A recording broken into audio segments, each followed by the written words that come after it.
They undergo this process called smoltification. And what happens is that their scales turn silver, and internally their organs change to be able to live in salt water. They're basically evolving like Pokemon, is the best way I could put it to you.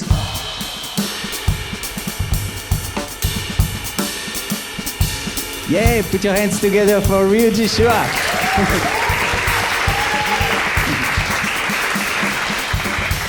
Thank you so much. Thanks everyone for coming, I really appreciate you.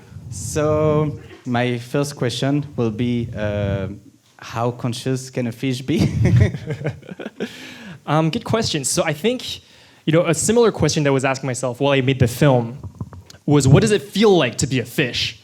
Because the question, how conscious can a fish be, is a difficult question to answer. Like, what units do you answer that in? Like, what's the unit of, I have no idea. But what it feels like to be a fish is maybe something that makes sense as a question. And the more I looked into it, and the more I tried to understand that, the more I realized that it's not something that you can know. You can't know what it feels like to be a fish.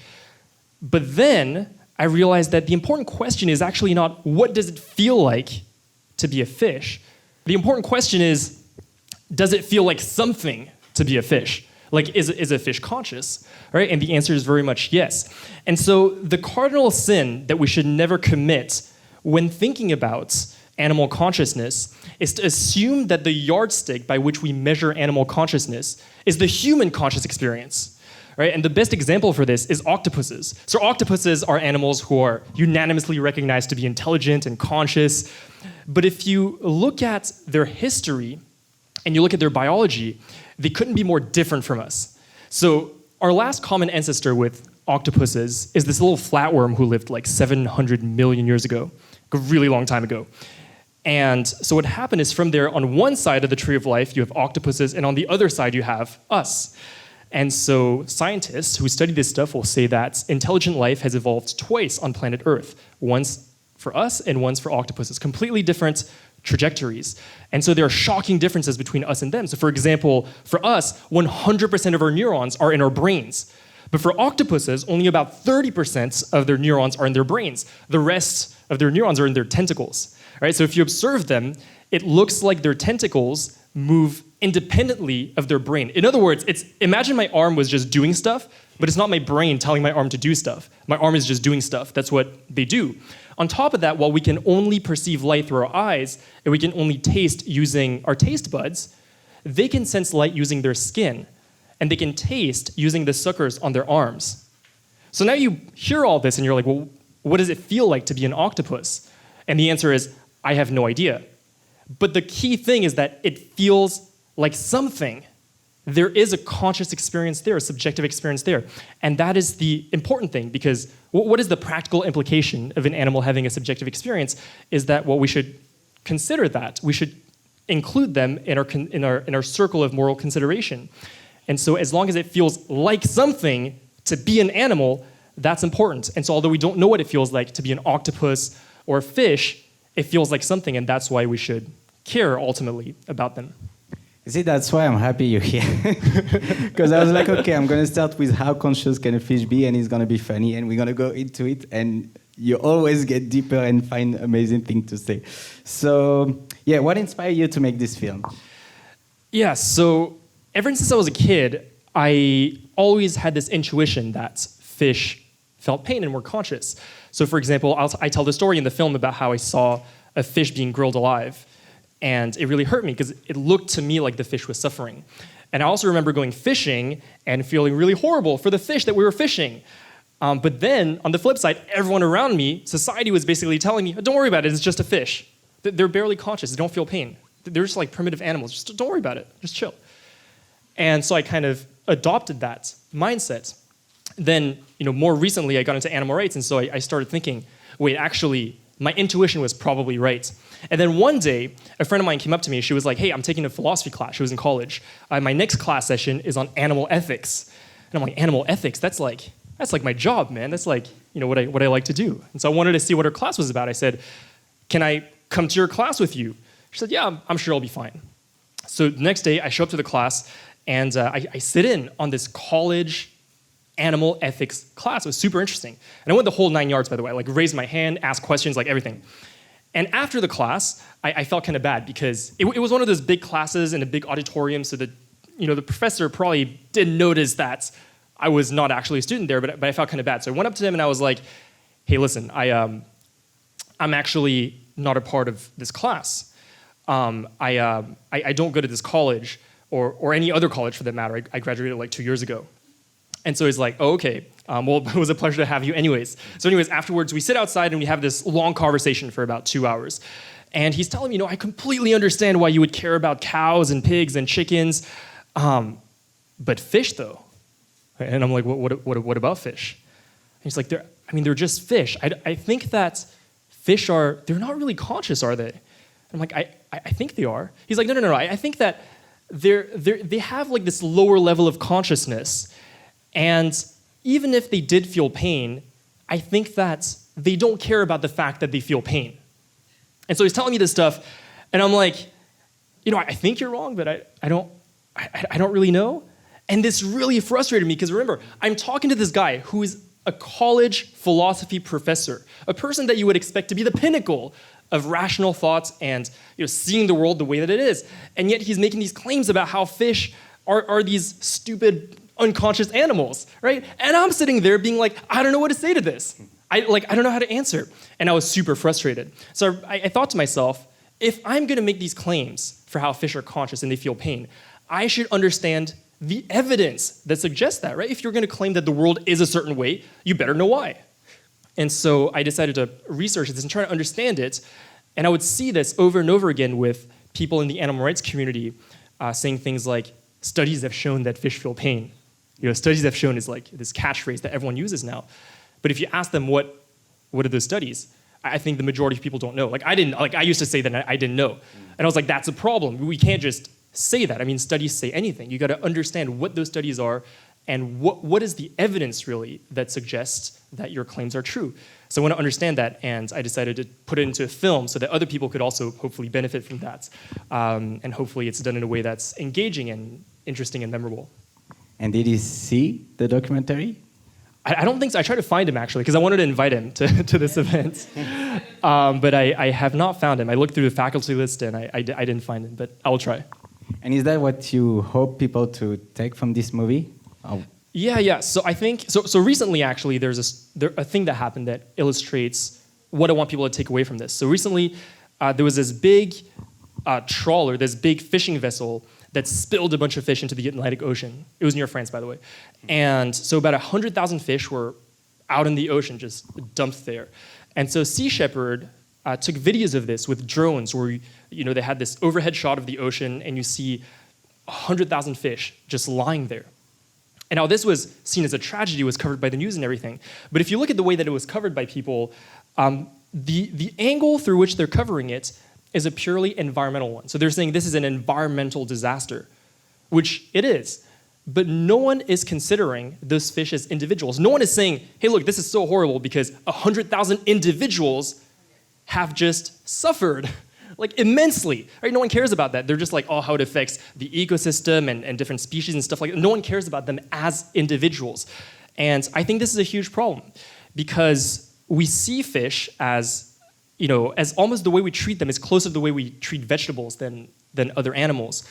And that's really a shame because it leads to us acting in ways that just cause so much suffering to them. And I hope that people can learn to see them a little bit more as individuals, the way that we see other animals. Actually, it's something like that happened to me, and I'm sure many people probably felt that. I had fish in my life. I had dogs. And when my fish passed away, I was sad for like a day or two maybe, and then, life, you move on. And I had a dog 6 months ago. She passed away, and there's not one single day I don't think about her. And why do you think that is? That's a difficult question because there are probably many things that contribute to that being the case. But that being said, I think that one of the reasons why we empathize so little with fish in particular is because they're so different from us. So for one reason or another, it seems like human beings, we have this difficulty in caring for someone who is different from us. Right? We see that all the time. And with other animals, we have that as well. And fish are, they just couldn't be more different from us, right? One interesting thing actually that I learned kind of recently is that So way back when, there used to be different types of humans. So today, every single human on the planet is a Homo sapiens. That's what we are. But back then, there were other types of humans. So if you've heard of Neanderthals, they were a different type of human. And there were like 5 of these or 7 of these or however many. And today, there's only 1. So the question is, what happened to all these other humans, right? And we're not sure, but one of the theories is that we wiped them out. It's just a theory, so we're not sure. But I find that very interesting because it's consistent with how we've acted ever since. And with other animals, we see that the more different they are from us, the less we seem to care about them. All right, so I think we can see it in terms of ranking animals based on their moral worth. Like, we have done this. So you can picture it like this tower.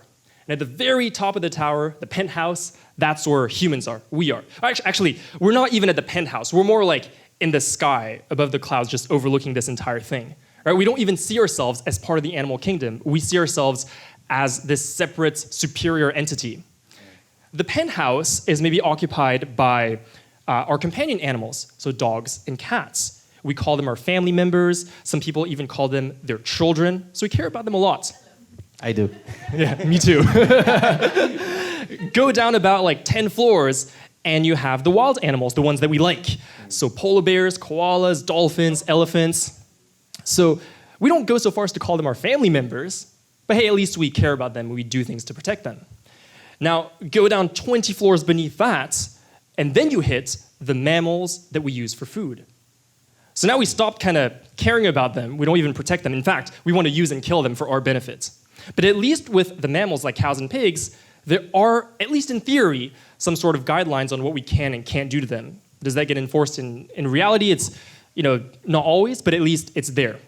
Now go down 20 floors beneath that, and you have the birds that we use for food. So you have chickens and turkeys. And for them, we kind of stop pretending to care.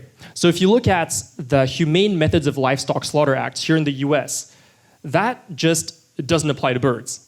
They're like, birds do not fit within our definition of the word animal. So they're just not covered. But then you want to go 20 floors beneath that, hit the ground floor, grab a shovel, keep digging, and you go down 50 floors beneath that, and that's where fish are, right? That's how much we care about them. And I think that's very much reflected in how we feel about different animals. Well, which one causes the other, I'm really not sure. But I think the important point here is that we have to make a distinction, or I think we should make a distinction, between who we care about emotionally and who we care about rationally. So if I think about the people in my life, there are some people that I care about very much emotionally. So my mom, for example, I love her very much. I care about my mom subjectively more than I care about a stranger. But the key point is that I don't want to use my personal feelings towards someone as a way to measure their moral worth. So even though I care about my mom more than a stranger, I understand that my mom has equal moral value to a stranger or to me. Why? Because to my mom, her suffering in her life matters. To a stranger, their suffering in their life matters, and to me as well. And it's the same thing for other animals. I think it's fine that, look, I'm not going to sit here and be like, I am so much better than you because I emotionally care about fish as much as I do about dogs.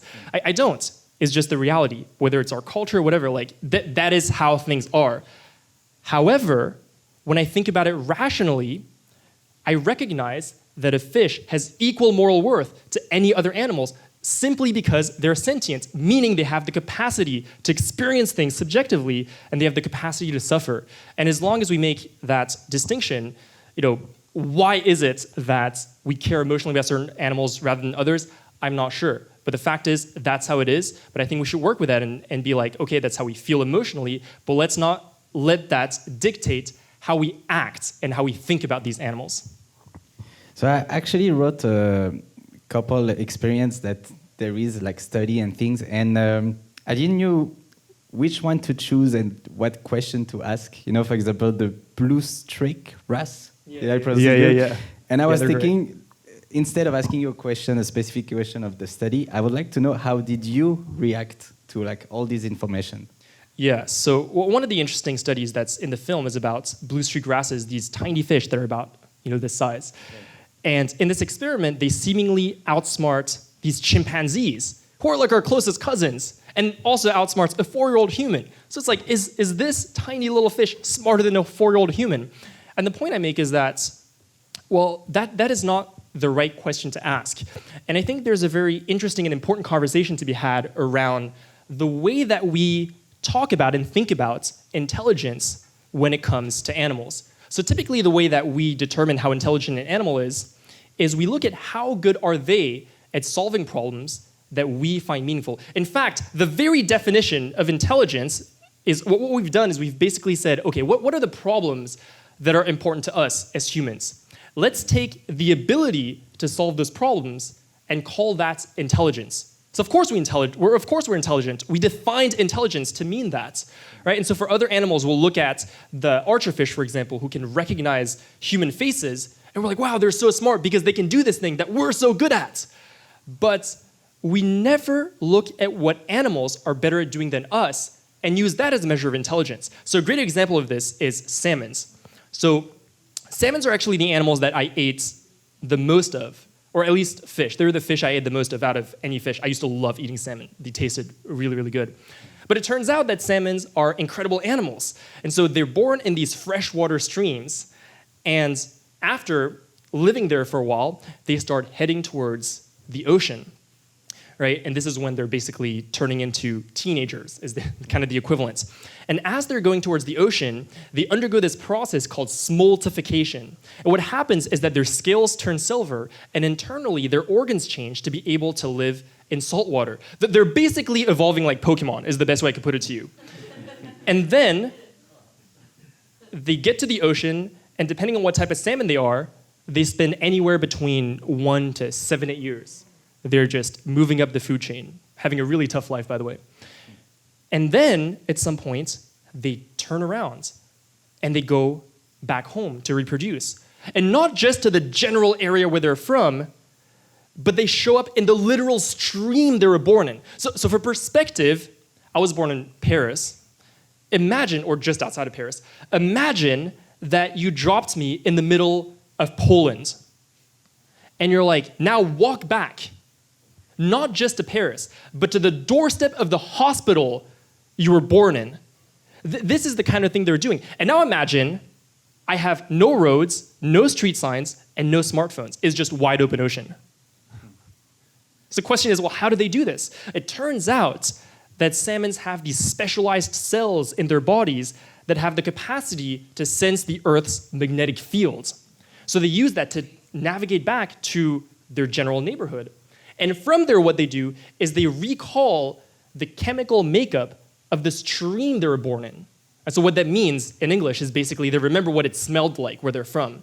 And then they follow that trail all the way back to their stream. And this, by the way, is not just an incredible mental feat. It's also an incredible physical feat. So you have to think, when they're going from the ocean back to their stream, they're swimming upstream. And I don't know if you ever tried to swim upstream, but that's intense. It's like really hard. So they're doing this, and then they encounter these obstacles like bears and waterfalls. So imagine you're a salmon. You're going back home, you're swimming upstream, super tiring, and then there's a waterfall. What do? Well, it turns out that they will jump up the waterfalls, and they will try again and again and again and again to jump up these waterfalls. I mean, if you watch videos of this, they persevere more than most humans I know to try to do this. It's incredible. And I looked this up because I was super curious, and it turns out that the highest jumps of salmon rival the highest jumps of dolphins, kangaroos, and destroys the human high jump world record. And this is up a waterfall. Okay, so it's like even more impressive. But the point is, salmons can navigate better than I ever could. Look, I can't even show up to the grocery store without looking at a map, okay? And here they are from some random place in the ocean, coming all the way back to their native stream, jumping up waterfalls. I mean, this is incredible. But we never look at that and say, they're so much smarter than us because they can navigate better than we ever could. We say we're so much more intelligent than them because we know how to solve long division. And I think that's a conversation that needs to be had, because as long as we define intelligence, or we use human intelligence as the yardstick through which to measure other types of intelligences, and maybe more importantly, we have this notion that intelligence is somehow tied to moral worth. So for example, people will say, well, it's so tragic what we do to pigs because they're as smart as a 3-year-old child. And that's fascinating. It's cool to observe and study, but I think that has no relevance when it comes to how much we should value their lives. We should value an animal's life because they're sentient. They have the capacity to experience things, and they have the capacity to suffer.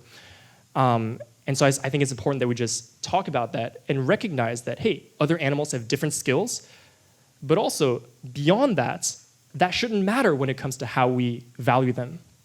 Yeah, like you say, if this was their definition of intelligence, we will all be super stupid, actually. Yeah, pretty much, yeah. So, watching this movie, is there anything that you feel you could have changed, or is there anything you would have changed on all that? Yeah, I mean, the film came out I released it about 6 months ago. And so there are definitely things that I would change now, looking back at it. And I think the main thing that I would change is I would probably be a little more careful in my depiction of how nature is. So what I mean by that is that I grew up watching a lot of nature documentaries.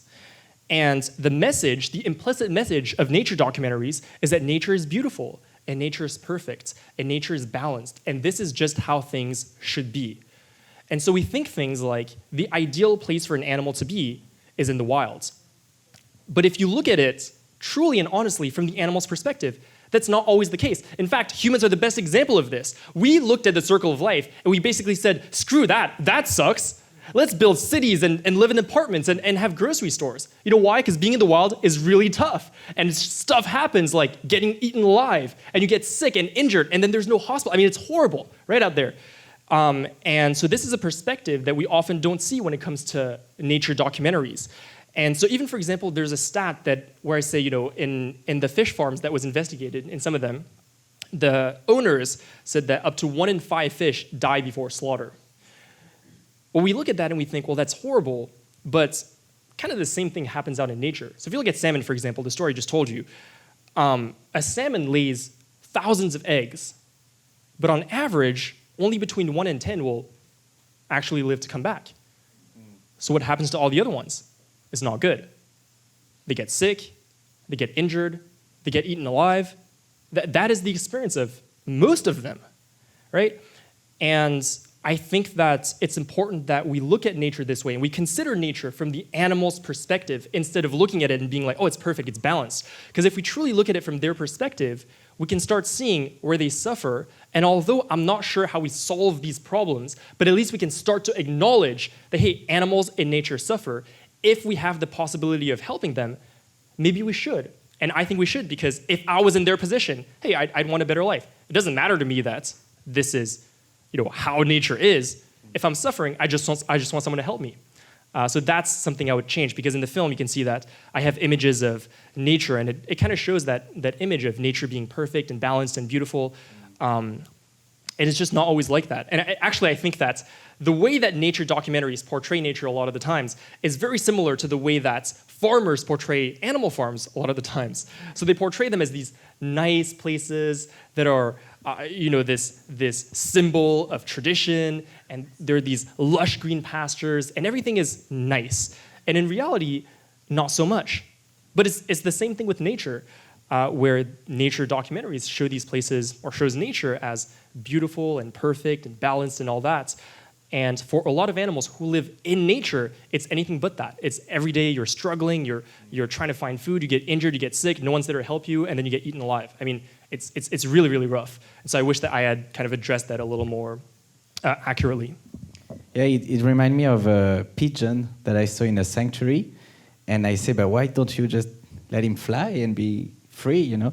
And they explained me that he is not used to that. So if they let him free, he will probably die. So I have my last questions. And then we're all going to eat, because I can hear everybody's stomach singing right now. So, so actually it's kind of what Ellen asked. It's kind of what Ellen asked. The first time I saw you, it was at a pig vigil. So for people who don't know, a pig vigil, we go in front of a slaughterhouse and we give water to the pig. So it's a way to bear witness, to share love, and to show that when there's something happening, we don't show our back, but we're here. And I see a lot of Animal Alliance Network T-shirt. And yeah, thank you for all doing this. Oh. And so I went there and I was like, okay, I'm going to become an activist. I'm going to go there and give some water. And then I saw you putting your tripod, play a record, and you're like, okay, now look, you see those guys. And I'm like, wow, how this guy can speak so easily like that and speak up. I want to do something. I want to do more, you know. And we didn't talk that day. We talked another day, and then we talked many times after that. And you told me... Like every night we talk. Yeah. And then you told me that you were actually very shy before. And I was like, wow, if this guy was shy before, I can do anything. Like, when I see you, I cannot believe that you were once shy. And this helped me actually to take one step further into my activism or into my will to make this world a better place. So if you could give now an advice to someone to how to have, not to become a big vegan activist, just to make this little step more, what would you say? Yeah, well, a couple of things is that, first, I think it's important to recognize that doing something is always going to be better than doing nothing. So every time there's some sort of world tragedy going on, everyone on social media starts sharing these things like how to help XYZ issue. And typically it's these long lists of things to do. And well, maybe this is just me personally. I don't know how everyone reacts to this, but I see these long lists of 10, 15, 20 different places to donate, and I just get overwhelmed, and sometimes I just do nothing. And it helps to remember in those times that doing something always helps more than doing nothing. So just pick something and go for it. And when you look at something like, making the world a better place, or doing activism, like whatever it is that you want to do, for me, what helps me is looking at it as a skill that I can get better at. Right? So one of the most important books I ever read was a book called Mindset by a woman called Carol Dweck. And what she talked about was the difference between having a fixed mindset and a growth mindset. So a fixed mindset is when you say to yourself, I am this way, and I am not going to change because this is just how I am and there's nothing I can do about it. Like, I am a shy person, I can't get out there. A growth mindset is when you tell yourself, I am this way now, but if I work on it, I will get better at it. So for example, at one point, all of us didn't know how to walk, and yet we all learned how to walk. We didn't know how to talk at some point, we all learned how to talk. So everything in life is a skill. You might not be world class at it, but hey, you can get better at it. So to give you just a quick illustration of how shy I was, even like the first vigil I ever went to for pigs at the slaughterhouse in Vernon, I drove up to there and I parked at the McDonald's like pretty far away from the thing because I didn't know where we were supposed to park. And I sat in the car, it took me like 40 minutes to get there, and I sat in the car for about 10 minutes, sweating bullets, being like, I am so nervous to go out there right now. Not only is this a slaughterhouse, like I don't know anyone here. I mean, this is just, I don't like places, like I get overwhelmed when a lot of people are around me. And so I sat there and I was like, I don't think I can do this. And I almost went home. But then I decided to go anyways, and it was a really good decision. But, I think it helps to recognize that everyone that you ever look up to, or if you have a vision of who you can be, you may not be that today, but if you work on it, you can go there. Like for me, one of the big things that I think people don't know is that ever since I learned what happens to animals, this was in 2015, I've always wanted to do something about it. I always told myself I would love to somehow dedicate my time and energy to making the world a better place for other animals. And for 2.5 years, I did nothing, like zero. And the reason was, I didn't feel confident enough. I was like, who am I to do anything about this? Nothing's ever going to change as a result of anything that I do. And I didn't know where to start. And it took me until 2.5 years later where finally I started learning about events. I started putting myself out there. The one that really changed for me was because I think one thing that's really fed into my insecurity growing up was just that, as you can tell, I'm Asian. And so I didn't have like great self-esteem growing up about that. And I remember going to the Animal Liberation Conference in 2018, and then I met Wayne Sheng, who is the co-founder of DXC. And he's such a nice guy. And like, I saw him like, organizing this conference, and I was like, this is amazing. And then one day I'm walking out of UC Berkeley, which is where this thing was held, and I saw Wayne, and I was like, hey, what's up, man? Thank you so much for doing this. And he pauses, and he looks at me, and he's like, well, thank you so much for coming. If there's anything I can do, just let me know. That's what we're here for. And that just really changed everything for me. Like, I recognized in that moment that, hey, like, maybe I can do something too. Maybe there's a place for me in this movement as well. So I just made it a lot about me. But the point is, I would say that just take a first step. Whatever it is, like, recognize that it's just like climbing a mountain. So when you're climbing a mountain, I remember like I was going up Mount Fuji this one time with some friends. And not only we went up Mount Fuji, we went across like this entire forest that's like down by Mount Fuji. And so one day we're at this little village, and Mount Fuji is way, way, way, way, way, way in the background. And we're like, we have to go all the way there. It seemed so overwhelming. And we knew in our heads that this is going to take us another like 2 days of walking to get there. I mean, like, and we'd been walking for like 2 days already. Like, our back hurts, and like, we're never going to make it. But then you just take one step and another step and one more, and you keep going. And then you get there, right? You just got to put one foot in front of the other and move forward. So as long as you know where you're going, what you want to do, and you ask yourself, what is one simple thing I can do to get towards there? You will get somewhere, and hopefully close to where you want to go. So hopefully that helps someone.